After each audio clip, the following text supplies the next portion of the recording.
पहला स्टेप है। समझ में क्या आया क्या नहीं आया, कौन सा प्रवृत्ति हट गया कौन सा नहीं हटा, है ना, जीने में कितना आया, लड़ाई झगड़े कितने कम हुए, ये सब तो बहुत बाद की चीज़ें ये सब पहले सोचने वाली चीज़ें है ही नहीं। इतना पहले सोचते रहेंगे फिर इसलिए नहीं पढ़ाई कर रहे हैं। ठीक है ना। तो कुल मिला के सार यही है। तो जीतू भैया तो फिर चले गए।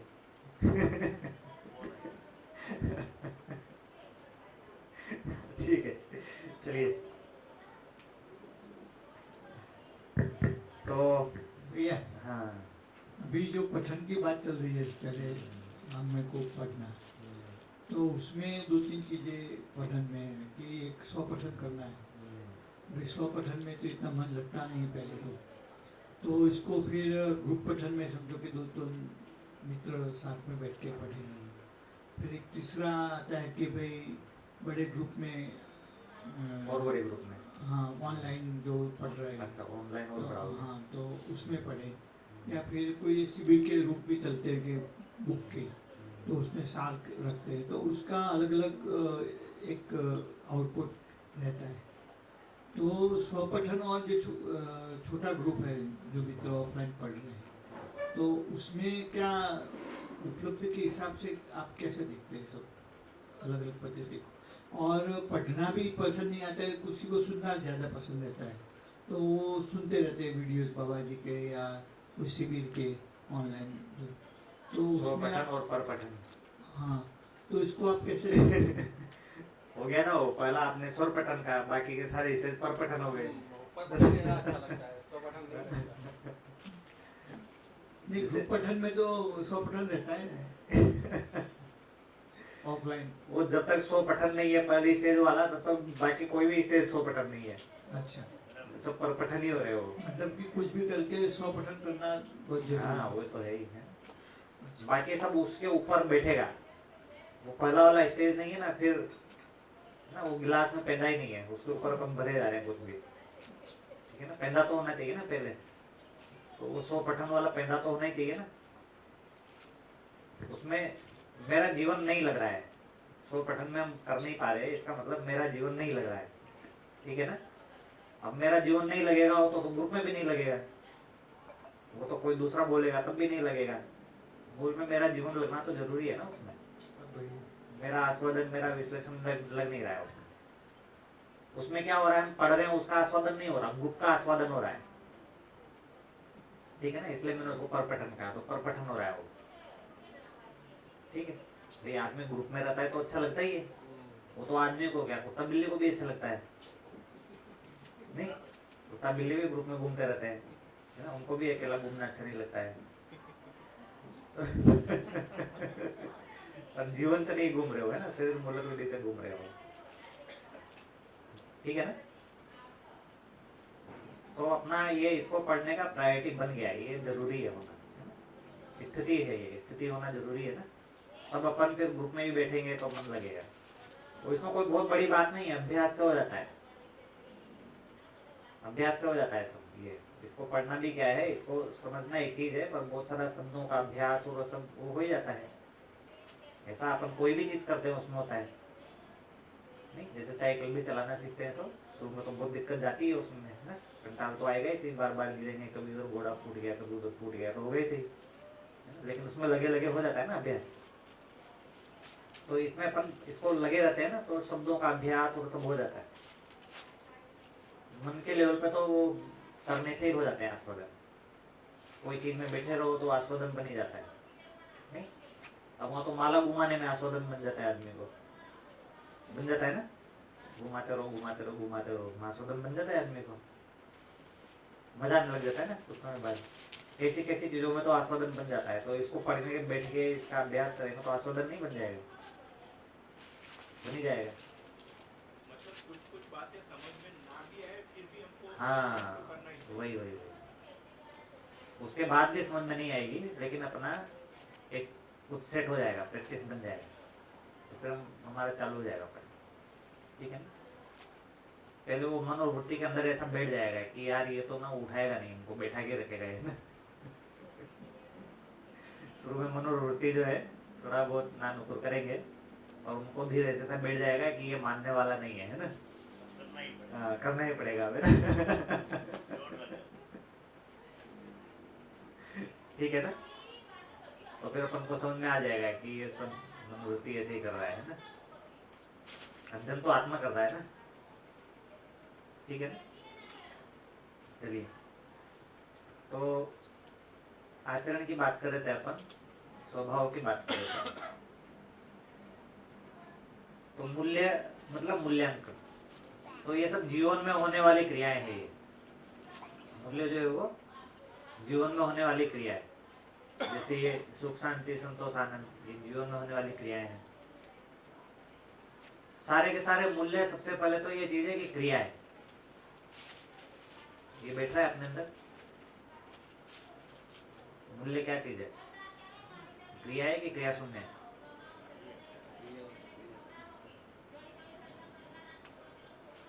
क्या होगी मूल्य, क्रिया है कि क्रिया शून्य है?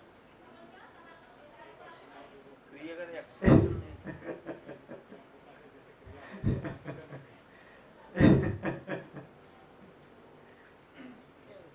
सारे के सारे मूल्य जो है वो मूल्यांकन की क्रिया है, मूल्यांकन की क्रियाओं का प्रभाव है, उपलब्धि है, मूल्यांकन की क्रिया की उपलब्धि है। ठीक है ना, और मूल्यांकन उनका इंटीग्रल पार्ट है। ठीक है ना, वे मूल्यांकन की क्रिया है और क्रिया खत्म थोड़ी हो जाती है, मूल्यांकन की क्रिया बनी रहती है। ठीक है ना, तो उपलब्धि तो बनी रहती है ना। तो जैसे सुख क्या है, मेरे जीवन में हार्मनी है, मेरे जीवन में सामरस्यता है, इसका मैं मूल्यांकन कर रहा हूँ, तो ये सुख है। अब मुझे पता ही नहीं चल रहा मेरे जीवन में है ना सामरस्यता है कि समस्या है, ऐसा मुझे पता ही नहीं चल रहा। अब सुख होगा कि दुख होगा, कि सुख दुख से परे कोई स्थिति बन जाएगी, ऐसा पता चलना चाहिए ना जीवन में सुख है कि दुख है, तब तो सुख का पता चलेगा ना। अब जीवन की स्थिति का पता ही नहीं चल रहा तो सुख का कैसे पता चलेगा? तो जीवन की स्थिति का पता चलना ये मूल्यांकन हुआ ना जीवन का। तो जीवन को देखने की क्रिया हुई वो, तो देखना क्रिया है कि क्रिया शून्य है? देख रहे हैं ना, हम जीवन को देख रहे हैं, वहां पे हमको दिख रहा है हार्मनी, तो हो गया सुख। वहां पे हमको दिख रहा है डिसहार्मनी, तो हो गया दुख। तो देखने की क्रिया है मूल्यांकन करना मतलब देखना। ठीक है ना, हाँ, लेकिन उपलब्धि में भी मूल्यांकन बना ही रहता है ना। ये वैसा ही है जैसे परिणाम और परिणाम का मृत्यु। परिणाम का मृत्यु मतलब परिणाम खत्म थोड़ी हो गया, परिणाम बना ही रहा ना। तो देखना मतलब देख लिया नहीं है, वो देखना निरंतर बना रहता है। जब तक आपका वो देखना बना रहेगा तब तक सुख भी बना रहेगा। ठीक है ना, तो जीवन को निरंतर देख पा रहा है और उसमें हार्मनी है तो सुख बना हुआ है। वो देखना खत्म हो गया मतलब सुख खत्म, तो देखना उसमें कंटिन्यूअस। ठीक है भैया, तो सारे के सारे मूल्य क्रिया है, मूल्यांकन की क्रिया है। और ये ऐसा मूल्यांकन है जो निरंतर हो सकता है। जीवन का मूल्यांकन निरंतर कर सकता है और वो बना रहता है। अपने जीवन का मूल्यांकन निरंतर बना रहता है या दूसरे के जीवन का मूल्यांकन निरंतर बना रहता है। यहाँ पे जो है वो जड़ चीजों का मूल्यांकन भी निरंतर बना रहता है। तो अपने जीवन का, दूसरे के जीवन का और जड़ चीजों सबका मूल्यांकन बना रहता है। तो देखना मतलब मूल्यांकन जो करता है वो जीवन दृष्टा बनता है। हाँ वही, जीवन जो है वो दृष्टा बना हुआ है, दृष्टा बना हुआ है, वो मूल्यांकन की क्रिया को देख ले, वही बात है। हाँ मतलब दृष्टा बना रहना भी मूल्यांकन ही है। तो जीवन जो है वो दृष्टा बना रहता है तो मूल्य है, जीवन दृष्टा नहीं बना हुआ है तो मूल्य नहीं है। ठीक है, तो यहाँ पर हमको अपनी उपयोगिता दिख रही है, अस्तित्व में अपनी उपयोगिता दिख रही है। यहाँ पे हमको दूसरे मानव की भी उपयोगिता दिख रही है, यहाँ पे हमको पूरा जो तीन अवस्था है उसकी भी उपयोगिता दिख रही है। तो ऐसा उपयोगिता दिख रही है तो हमको मूल्यवान लगता है। अगर ये उपयोगिता हमको नहीं दिख रही तो वो मूल्यवान नहीं लगता। ठीक है ना, तो हमको पूरे अस्तित्व की उपयोगिता लग रही है तो हमको पूरा अस्तित्व मूल्यवान लगता है। और हमको पूरा अस्तित्व की उपयोगिता नहीं दिख रही तो मूल्यवान नहीं लगता। हमको दूसरा आदमी उपयोगी नहीं लगता तो हमको मूल्य नहीं आता है। हमको दूसरा आदमी उपयोगी लग रहा है तो हमको मूल्य आता है। ठीक है, ऐसे है ना। हमको दूसरा आदमी उपयोगी लग रहा है तो हमको सम्मान विश्वास आएगा ना। हमको दूसरा आदमी उपयोगी नहीं लग रहा है तो सम्मान नहीं आएगा। तो उसकी उपयोगिता तो देखना पड़ेगा ना। उसकी उपयोगिता नहीं देख रहे तो कैसे सम्मान आएगा। तो एक चीज तो ये हो गया। दूसरा चीज ये हो गया कि उसकी जो उपयोगिता देख रहे हैं वो किस आधार पर देख रहे हैं। भाई उपयोगिता तो देख रहे हैं लेकिन हम उसके शरीर के आधार पर उपयोगिता देख रहे हैं। तो भी जो है तब भी जो है वो मूल्यांकन ठीक से हुआ नहीं। उपयोगिता तो देख रहे हैं लेकिन शरीर के आधार पर देख रहे हैं। तो उसमें क्या होगा, वो निरंतर उपयोगिता बनेगी नहीं। आज है कल नहीं रहेगी, है ना। पता चली अगले सेकंड नहीं रही। एक विचार में उपयोगिता दिख रही है, उधर विचार घूम गया तो उपयोगिता घूम गई, है ना। ऐसा हो जाएगा ना। तो किस आधार पर देख रहे हैं ये चीज आएगी। मूल्यांकन कर रहे हैं मतलब किस आधार पर मूल्यांकन कर रहे हैं। तो मूल्यांकन करना एक चीज है और किस आधार पर मूल्यांकन कर रहे हैं वो भी एक चीज है। तो दोनों चीज आएगा। तो खाली मूल्यांकन तक नहीं पहुंचेगा, उसमें आधार भी जुड़ना जरूरी है। वरना फिर वो मूल्यांकन तो होगा पर गलत मूल्यांकन हो जाएगा। ठीक है। तो यहाँ पर जो बोल रहे हैं कि ये जो ज्ञान के आधार पर मूल्यांकन करना तब फिर मूल्य हो पाता है। तो यहाँ पर वो क्रिया शून्य वाला रोल आ रहा है। मूल्यांकन में जो आधार है वो क्रिया शून्य के रूप में है। हाँ, आधार हो गया ना, ज्ञान तो क्रिया शून्य है। ठीक है। तो क्रिया शून्य उसमें समाया हुआ है। उस विश्वास में क्रिया शून्य रूपी विश्वास जो है, क्रिया शून्य रूपी ज्ञान जो है वो समाया हुआ है उसमें। और वो सिर्फ आधार है, वो खुद क्रिया नहीं है। आधार तो क्रिया नहीं है ना। उस आधार के ऊपर फिर मूल्यांकन की क्रिया होना भी जरूरी है। तब जाके फिर वो मूल्यांकन विश्वास के रूप में बनेगा, सम्मान के रूप में बनेगा। आधार क्या है, अभी शरीर हो जाता है। शरीर क्या है, क्रिया है। तो अभी इस मूल्यांकन का आधार शरीर हो गया। तो ये शरीर क्या है, क्रिया है ना। और ये ज्ञान क्या है, क्रिया शून्य है। तो इसमें क्या समस्या हो गया, ये निरंतर नहीं रहेगा। तो हमारा आधार जो है वो निरंतर नहीं रहा, इसलिए हमारा मूल्यांकन जो है वो खत्म हो जाएगा, है ना, गड़बड़ हो जाएगा। ठीक है। शरीर के आधार पर मूल्यांकन किया मतलब वो मूल्यांकन निरंतर क्रिया के रूप में नहीं बनेगा, चेंज हो जाएगा वो। तो आज हमको शरीर के आधार पर उपयोगी लग रहा है, भाई ये काम कर दे रहा है ना, खाना बना दे रहा है, ठीक है, पैसा कमा ला रहा है। अब कल बीमार हो गया हो, ठीक है, या कभी तो हो ही जाएगा। तो फिर हमारा मूल्यांकन निरंतर नहीं रहा। तो फिर हमारा सम्मान विश्वास जो हमको लग रहा है वो निरंतर नहीं रहा। तो उसमें जो क्रिया शून्य है उसकी वजह से, उस क्रिया शून्यता का क्या रोल है, उसकी वजह से वो मूल्य निरंतर है। ये रोल है उसका। उसका निरंतर बने रहने में उसका उपयोगिता है। उसका सार्वभौम बने रहने में उसका उपयोगिता है। भाई हम ही विश्वास करेंगे तो उससे तो काम नहीं चलेगा ना।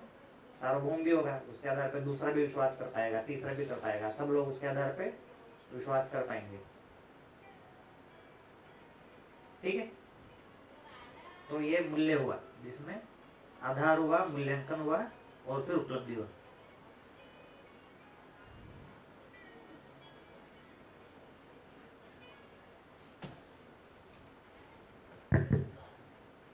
भैया जो आधार आपने बताया है तो ज्ञान या फिर क्रिया शून्य, हाँ।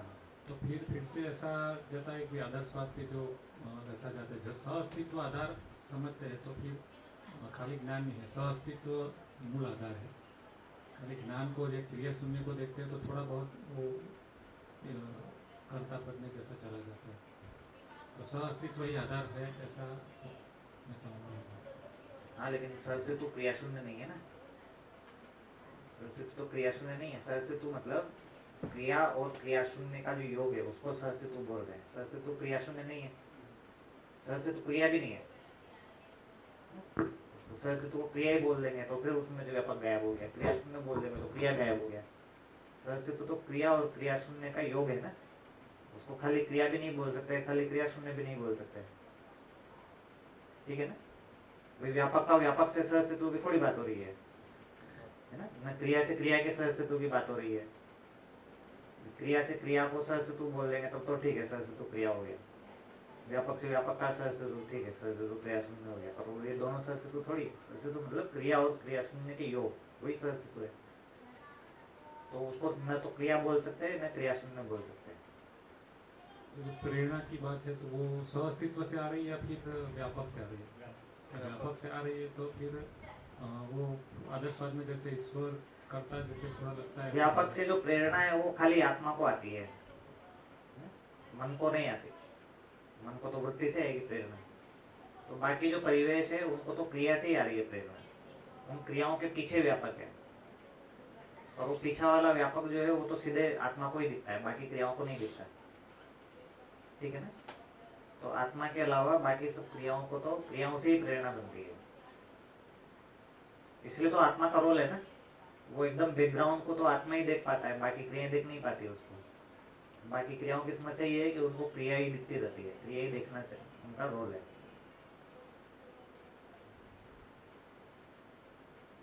तो ऐसे सर बोल सकते हैं कि ज्ञान इक्वल टू निरपेक्ष मूल्य को, तो ज्ञान इक्वल टू व्यापक, दोनों एक ही बात है। हाँ, ज्ञान समझ और गया? व्यापक, क्योंकि ज्ञान के आधार पे मूल्यांकन होना है ना, तो व्यापक के आधार पे मूल्यांकन होना है। व्यापक को हम जो निरपेक्ष और मूल ऊर्जा, साम्य ऊर्जा जो बोलते हैं, इक्वल टू ज्ञान ही हम कह सकते हैं कि नहीं? हाँ हाँ, साम्य ऊर्जा ज्ञान हो गया। हाँ। तो आपका मूल्य मैं क्या देख रहा हूँ कि आप भी ज्ञान को समझ सकते हैं, आप भी ज्ञान को प्रकट कर सकते हैं, ये आपका मूल्य है, ठीक है। इस पूरी मानव जाति का मूल्य क्या है कि आप भी ज्ञान को प्रकट कर सकते हैं, आप भी ज्ञान को प्रकट कर सकते हैं, आप भी ज्ञान को, ये हमारा मूल्य है ना। तो सारे मूल्यों के मूल में मूल्य तो इतना ही है कि आप भी ज्ञान को प्रकट कर सकते हैं, मैं भी ज्ञान को प्रकट कर सकता हूँ। मूल में तो मूल्य इतना ही है। अब वो ज्ञान को कैसे कैसे प्रकट कर रहे हैं उसके टाइप है सब, ऐसे प्रकट कर रहे हैं, ऐसे कर रहे हैं, ऐसे कर रहे हैं, ऐसे कर रहे हैं, ये सब तो उसके प्रकार हो गए, टाइप हो गया, ठीक है। इसलिए मूल्यों का आधार ज्ञान निकल के आएगा। तो आप भी शरीर चला सकते हैं, मैं भी शरीर चला सकता हूँ, लेकिन ये मूल्यांकन का आधार नहीं बनता है ना। आप भी जो है वो ज्ञान को प्रकट कर सकते हैं, मैं भी ज्ञान को प्रकट कर सकता हूँ, ये आधार है। उसके मूल में आप भी समझ सकते हैं, मैं भी समझ सकता हूँ। पहले तो यहाँ से होगा प्रकट, तो बाद में होगा। पहला स्टेज तो ये बनेगा कि आप भी समझ सकते हैं, मैं भी समझ सकता हूँ। तो यहाँ से शुरुआत हो रही है ना, ठीक है। तो मानव का कुल उपयोगिता जो है, जिससे उसका अपना मूल्य निकल के आ रहा है, वो ये है कि वो ज्ञान को समझ सकता है और उसको जी सकता है और उसको समझा सकता है। तो बाकी में उपयोगिता बढ़ी रही है। पहली उपयोगिता ये है कि ज्ञान को वो समझ सकता है, ये उपयोगिता उसका मूल्य है। और ये उपयोगिता अपने आप में क्रिया है। वो ज्ञान को समझ सकता है, ये क्या है? क्रिया है। ज्ञान को समझना क्रिया हो गया ना, ठीक है। सुन लीजिए। तो भैया जी ऐसे ध्यान गया मेरा अभी कि हर कोई मानव है, वो चाहे भ्रमित हो, जीवन विद्या से या दर्शन से जुड़े हो या ना जुड़े हो, और या जुड़े भी हो, सभी को ज्ञान प्रकट करने की, सभी को जो समझ है, जितनी समझ है, समझ के आधार पर ज्ञान प्रकट करने की जो इच्छा है, वो एक बात ऐसी है कि सब सुख के लिए